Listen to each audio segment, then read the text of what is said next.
জাতিসংঘের খাদ্য এবং কৃষি সংস্থার ৮০তম অধিবেশনে যোগ দিতে এই মুহূর্তে ইতালিতে অবস্থান করছেন প্রধান উপদেষ্টা ডক্টর মোহাম্মদ ইউনূস। আজ ফোরামের মূল অধিবেশনে ভাষণ দেবেন তিনি। বিষয়টা বিস্তারিত জানাতে আমাদের সাথে রোম থেকে যুক্ত হয়েছেন সহকর্মী মনিরুজ্জামান মনির।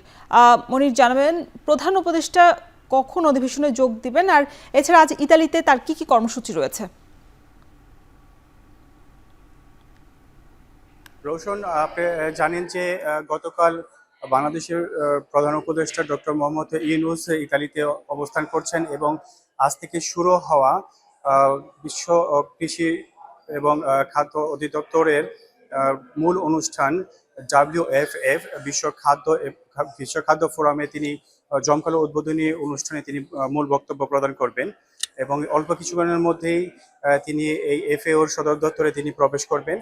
আর এর বক্তব্যের পরবর্তীতে তিনি আজকে আরো বেশ কয়েকটি তার কার্যক্রম রয়েছে। তার মধ্যে উল্লেখযোগ্য বিষয় যেগুলি তা হচ্ছে যে বক্তব্য প্রদানের পর গ্লোবাল অ্যালায়েন্স কার্যালয় পরিদর্শন তিনি করবেন এবং বিকাল ৩টার দিকে, স্থানীয় সময় বিকাল ৩টার দিকে ৩:২০-এ ব্রাজিলের রাষ্ট্রপতির সাথে এবং বিকাল ৪:৩০-এ রোমের মেয়র রোবের্তো গোলতেরির সাথে এবং বিকাল ৫:১৫-তে ত্রিভুজের প্রধানমন্ত্রীর সাথে তার সাক্ষাৎ রয়েছে।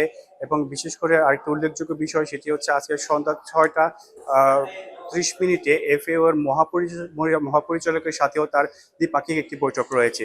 আর এই সব ক্ষেত্রে বাংলাদেশের স্বার্থ সংশ্লিষ্ট বিষয় নিয়ে তিনি আলোচনা করবেন এবং আজকে যে উদ্বোধনী অনুষ্ঠানে ২টার সময় যে WFF এর যে জমকালো অনুষ্ঠান যেখানে বক্তব্য রাখবেন, সেখানে কিন্তু বাংলাদেশের কৃষি উন্নয়ন এবং বর্তমান নতুন বাংলাদেশের কথা তিনি তুলে ধরবেন বলে জানা গেছে এবং বাংলাদেশকে একটি উন্নত একটি দেশে পরিণত করার জন্য বিশ্ব নেতাদের সামনে তিনি আজকে উপস্থাপন করবেন বলে প্রত্যাশা করা হচ্ছে।